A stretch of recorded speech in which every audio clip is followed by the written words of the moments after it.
Баршаңызға сәлем, құрметті көрермен, каналыма қош келдіңіз. Бүгін сіздерге Корей халқы ұсынған сәбіз салаттың рецептімен бөлісетін боламын.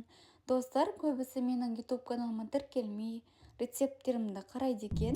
Мені жоғалтып болмас үшін, ең алдымен YouTube каналыма тіркеле кетіңіз. Рецептің описание бөліміне толықтай жазып кетемін. Яғни осы сәбіз салаттың аты жазылған жерді бассаңыз, описание бөлімі ашылады. Сәбіздеріміздің сыртын толықтай ашып, тазалап, жуып алып, терканың тістермен жақсылап өткізіп аламыз.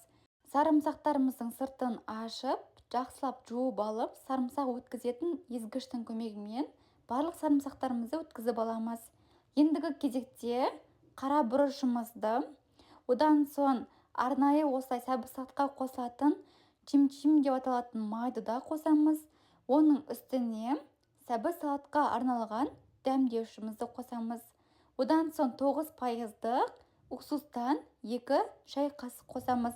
Оның үстіне дәміне қарай тұз және де алдын ала қыздырылған сұйық майымызды құйып, таза қолымызбен жақсылап сәбіздерімізді мұжамыз.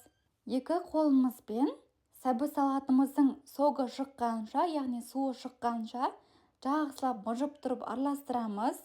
Осы сәтте біздің сәбіз салаттарымыздың барлық қоспалары бір-біріне араласып, өте ерекше дәм береді. Мінекей осымен біздің сәбіз салатымыз дайын.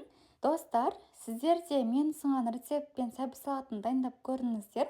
Дәл базардағыдай сочный әрі ерекше дәм береді. Мен сәбіз салатты пигоди тағамына қосып жедім. Сіздерге видео пайдалы болып ұнап жатса, лайк басып, YouTube каналыма тіркеле кетуді ұмытпаңыздар. Ендеше сіздерге сәбіз салат дайындауға сәттілік, бізге ас болсын.